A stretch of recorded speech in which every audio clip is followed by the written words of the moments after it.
If you want Coach Doug Gottlieb to be a part of your family meal with Malat Meats, you're going to need to get some hanger steaks. Pretty easy to find. WisconsinMeatMarket.com. Scroll down just a little bit, click on steaks, and there is the butcher's cuts. There's multiple butcher's cuts that I didn't know about. One was the hanger steak. There's a couple more that I am now intrigued by, but the hanger's a good one, right, DG? Oh, hanger's, I think, the best cut of meat. I do. You know, it's got just enough marbling. It's thick enough but thin enough. It's great for grilling. I'm just a big grill guy, and the hanger is my meat. And every time I make it for somebody, they're like, "I've never had a hanger steak before." I'm like, "Now you have." So and now I only want a hanger steak for the rest of my life. Yeah, Scott Perry's a big bavette guy. I got him off the bavette thing. Like it's nice cut. But the hanger is like the secret butcher's cut that supposedly butchers used to hold back and not sell because they knew it was awesome. And it was like, hey, I cut up this entire cow. This is the least I can do. Yeah, I get to keep this from me. He's on the guest hotline. He's the head coach of the UW Green Bay men's basketball team. He is Doug Gottlieb, and he's an hour earlier than normal because UWGB has practice today from 7 to 9, to which I went, I have questions. It's 7. What am I missing? Why are you here? Well, okay, so we're still on our summer schedule. So part of it is because of our schedule as a school. We don't start school until September. Part of it is we have one of our players still has yet to arrive, so we kind of backloaded things. And I just kind of try and build up momentum.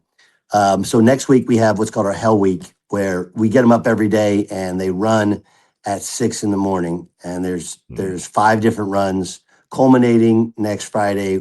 We get thank you to the Packers.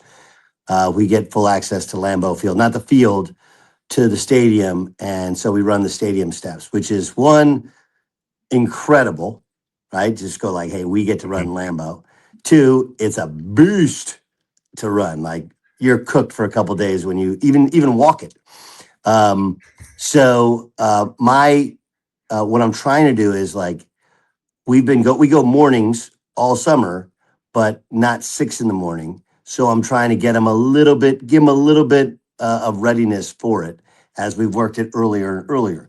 You only get 8 hours a week in the summer, 4 hours for basketball, 4 hours for strength conditioning or whatever, where the coaches can be in the gym. So we kind of pocketed an hour 15, hour 20 for today in terms of our 4 hours of the week. And so we have our captains warm them up from 7 to 7:30, a little talkie about what we're going to do. We're going to let them scrimmage today, kind of controlled scrimmage today. So I'm not burning my hours. And so when I said 7 to 9, that's when they're in the gym.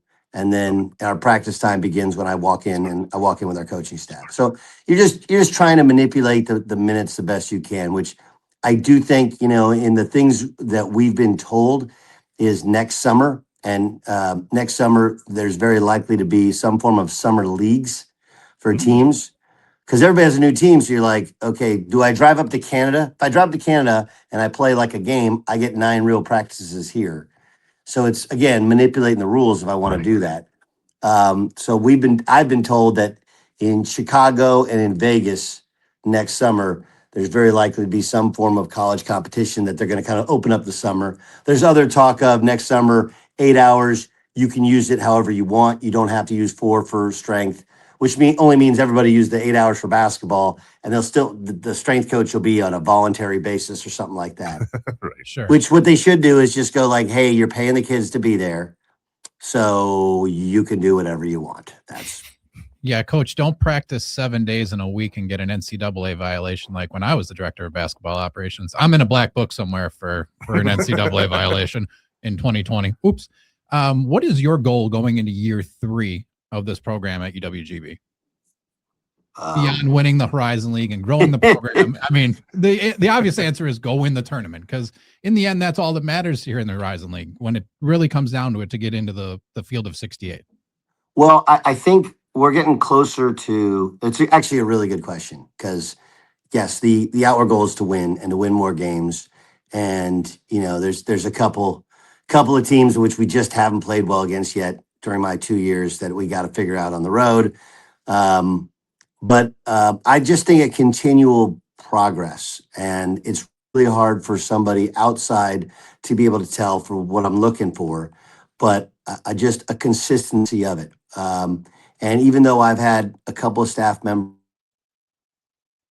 better jobs, more money, we have some carryover for our staff. I like that. We got, carryover of 6 of the players right now. I like that. And now we need to carry over the momentum of how we played and who we are. The only difference is we think this team can play. We can extend ourselves more defensively, and we can play faster offensively because we have a greater depth of athletes. Whereas previously we felt like we had to be perfect, so we played a little slower to lessen the volume of possessions. So I don't know. For me, I think we're all more comfortable in our surroundings. We just got to kind of figure out the new pieces and how they fit in with the old pieces. But we know now what winning looks like, not just players, but just for me, like I know you always had in your mind, like, okay, in order to win, you got to do this, this, this. Now we know for a fact that we have proof of concept, right? So obviously my goal is to win more than I won last year. You do have the goals of we want to sweep Milwaukee. We want to win the Horizon League regular season. We want to win all of those things. But in reality, we just want to show that not a fluke, consistent, and we're building a winning program where we sub in guys, they fit into how we want to play. I mean, it's one of the things that's really impressed me, honestly, about the Badgers. You go back to when Bo was there, Coach Ryan was there, is that it just felt like every year they'd find big dudes that were physical, that could shoot, and guards that could post. And they recruited to a style and to a system, and it worked for a really, really long time. And then a couple years ago, I think 2 years ago here with Kirk Penny had them switch to a different style of offense. And so they've slightly adjusted. Their guards are a lot more downhill and athletic. Their bigs can still shoot. They changed offensively a little bit what they're doing. And then they recruit to that style. Sure. So we're getting closer to recruiting to our style. And you might say, like, well, you bring in 10 guys a year, it should be easy. It's not, because you get caught up in I know this guy may not fit, but he's a better player and we can adjust some. So there's the balance of, do I recruit just to my 5-out style that I want, or I would love to put out 5 dudes that are 6'7", and go ahead, figure out how you want to guard us, and we'll find the mismatch and we'll exploit it. But I like the ability to play big. I like the ability to play small, and then I like the ability to be incredibly versatile, where everybody's a Swiss Army knife, and I just think that's a hard matchup.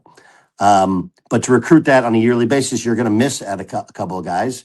And so you have to adjust accordingly. But that's what I'm trying to get to, is where every year you get like, damn, we got to play Green Bay. We know how they play. Right. It's different than everybody else, but it does work if executed correctly. Doug Gottlieb joining us here on Inside Wisconsin. Doug, last hour, we were having a conversation about the cost of college athletics, and specifically with roster construction. I just wanted to hear your reaction when I tell you 7 teams, 7 programs are now spending over $40 million to construct a college football roster. What are the first words that come to your mind? I can't even conceptualize what that looks like, right? I mean, you guys are talking about, when you had, when you were at Dobo, was it you're in a black book for going over the hours? Yeah, right? yeah. So when I got this job, okay, I'll let people in here. When I got this job, and like literally conversations like, do you still want the job? Like, yeah. I didn't ask about any of this other stuff. So I get here like, okay, how much money do we have? Well, it's like,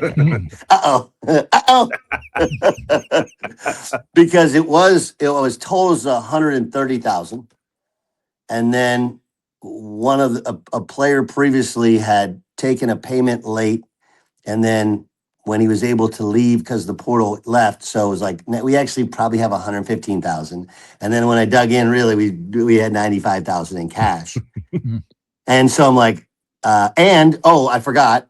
We were on academic probation, which I swear to God, we could only practice 5 days a week. Everybody else on earth could practice 6 days a week. Yep. We'd only use 16 hours. And by the way, the 17th, 18th, because everybody in college basketball, Trevor, just so you know, they get 20 hours a week once you get into season. Sure. So 20 hours. And when you're on academic probation, the last thing you want to do is violate that rule, right?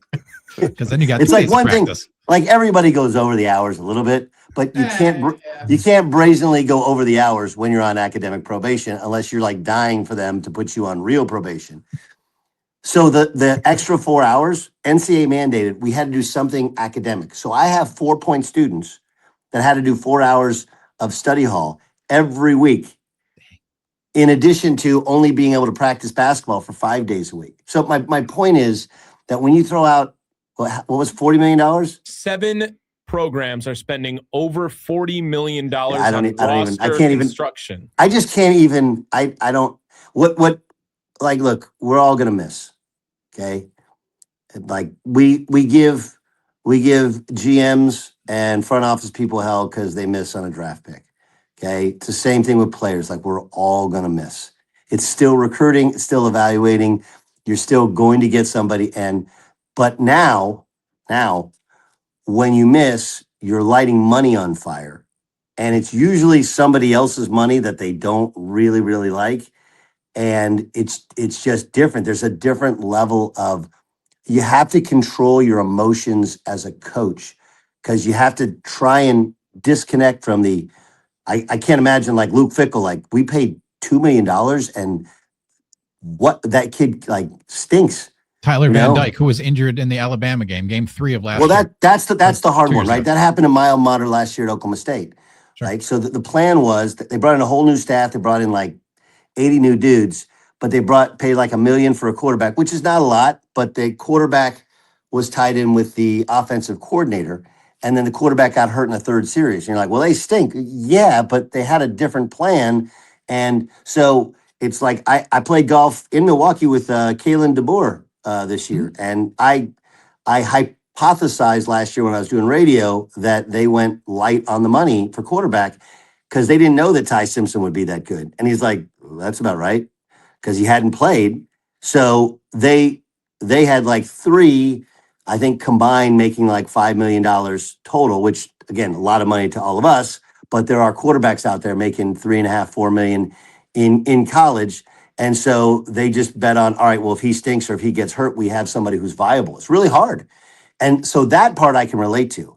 It doesn't matter what the money is. You only have so much money, and how you spread it out and what positions you go all in on and what you value, and who recruits it for you. I think that's probably more important than the actual dollar amount. Again,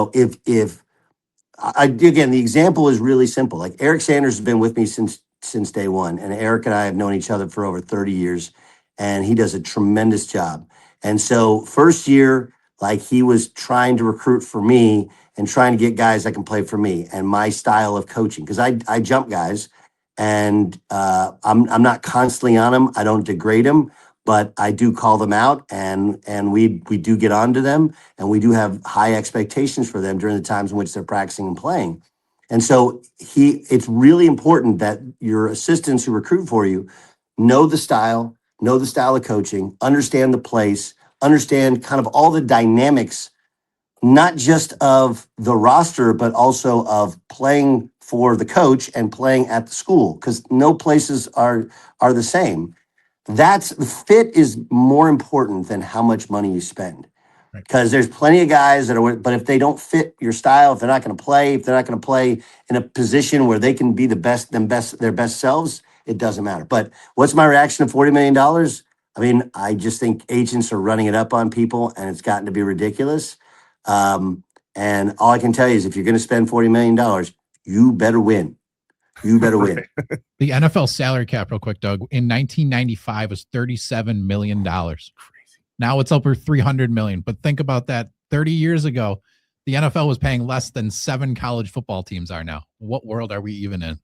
Well, we've crossed over past the idea of, again, I'm not an opponent of players being compensated. Okay. Mm-hmm. I'm not.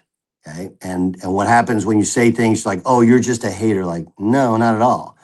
I'm an opponent of all of the lies that have been told and continue to be told, that players have these sort of values. Because, again, I understand you're worth what somebody will pay you. Understood. But in the classic, hey, it's NIL. Like, no, it's not. They don't have the. Let's go back to star quarterback can go have a night at a club and make a couple of $1,000. That was what the intent of this initially was. And if you sit here and say, hey, the teams are spending it because they have it, they really don't.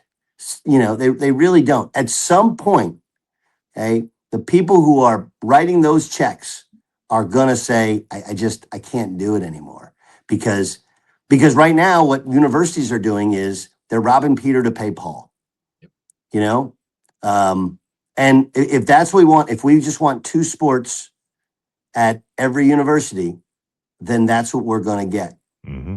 But I'm going to tell you something, Trevor, that I think you guys know if you've been to college. College is not designed for millionaires to be attending it. College is not designed for you to go to 4 different schools in 4 years. It's not the design of college. Okay, college is also, and again, this is not just for collegiate sports. It's also not designed to be taken online.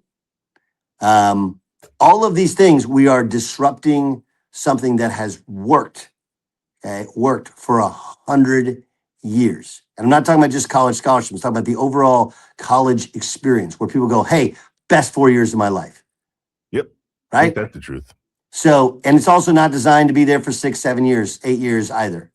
Like none of these things. And we are disrupting them. And it's going to be really interesting to see how it pans out. Just to contradict you a little bit and bring you back, didn't you say doing something because this is the way we've always done it is not a good enough reason for you, Doug? Correct. Which, again, it's a very fair retort.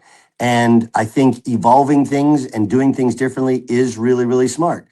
But we've just keep in mind, we've gone to a it's not like we're doing things a little bit differently or let's try one thing. It's like we're doing everything completely differently. Right. Everything. And when you're in my seat, the expectations are to win, right? It's just like all these players that could be or not eligible, and we're still waiting. Everybody's waiting on this 10th Circuit thing, whatever. And you get asked questions like, okay, well, your roster looks full. Are you going to take a player? And you know what my answer is? Hell yes, I'm going to take a player. Because if I don't, somebody else in my league might. And if they beat me, then Josh Moon walks in my office and goes, couldn't we have had him? And I go, yeah. Why did you take him? Well, it's not well. My job is to win basketball games. Okay? Win basketball games, graduate players. That's it. And no nonsense. We can do all that stuff. So it doesn't feel great to crush a kid's dreams and say, hey, like even the portal, like not every kid that goes in the portal wants to go in the portal. It's just reality that you got to find a way to go like, hey, this is maybe find a better spot. Or I just don't think you're going to play as much. I haven't had a kid where I just go, you got to go to the portal. We don't want you here. But there are kids that know that like, you're just not going to play here. Like, let's just move on. But even those conversations are not great because you dial back that conversations like 9 months previously, and you're sitting here talking about, hey, this happens, this happens, this happens. You're going to have a great year. And if you have eligibility left, maybe you double your money here, maybe you double or triple your money somewhere else. So it doesn't feel great, but the reality is that, Tom Izzo has been an opponent of all this, but he still has to pay a bunch of money for his roster because his job is still to win basketball games or his job is to win football games. So for Luke Fickell, they're spending a ton of money. They kind of revamped their thing, whatever. If a player becomes available here this week that's going to help the Badgers compete with the Irish, regardless of what it does to the apple cart, he's probably going to take them because his job is to win games. And if he doesn't win games, nobody cares about if the feelings of little Johnny that you didn't want to cut or you didn't want to demote or something like that. Yeah, nobody cares. That's the reality of it. Doug Gottlieb, the head coach of UW Green Bay men's basketball. Next week is Hell Week, DG. We hope to chat with you from the steps of Lambeau Field. Can we make let's do that. You want to do Friday? Whatever day you think would be a best day to interview you from the steps of Lambeau Field while your guys are running stairs. I think that would be fantastic. One of my favorite interviews that we've ever done was you on the bus on the way to a game where you weren't sure if you were going to have all the players have a seat on the plane. That was fantastic. You remember that? Yes. I don't know who I'm going to have to leave behind. The other part to it, and I'm going to implore people on this because I do think the other thing that's changed, and it started with when gambling kind of opened up nationwide, is the energy of, and now that when you find out what players are making, is there's a different sort of acerbic tone to fans in the stands when a kid blows an assignment, when a kid screws it up. It used to be you're in college, like, it's a college kid. He's just a freshman. He'll figure it out, right? Now it's like, get rid of him. Social media lights him up. Dudes slide into their DMs. It's nasty work. Wow. Nasty work. Okay. And they're still kids. They're still kids.